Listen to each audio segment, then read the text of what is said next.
Nel futuro del commercio veneziano si addensano nubi che arrivano dai porti cinesi.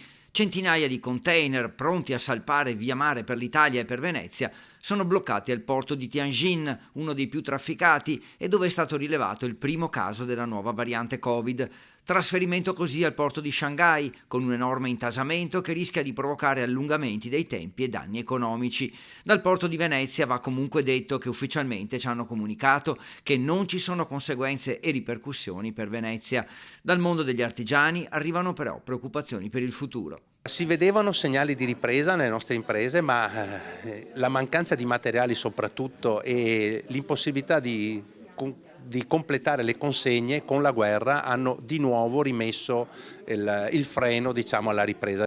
In particolare la preoccupazione riguarda proprio i porti. Quello che soprattutto fa la differenza, a parte anche la guerra, soprattutto l'aumento dei costi dell'energia, ma quello che fa la differenza sono anche adesso il 40% di prodotti che chiaramente dipendiamo dalla Cina, arrivano dalla Cina. Ci sono i porti cinesi che sono bloccati e quindi non arriva materiale.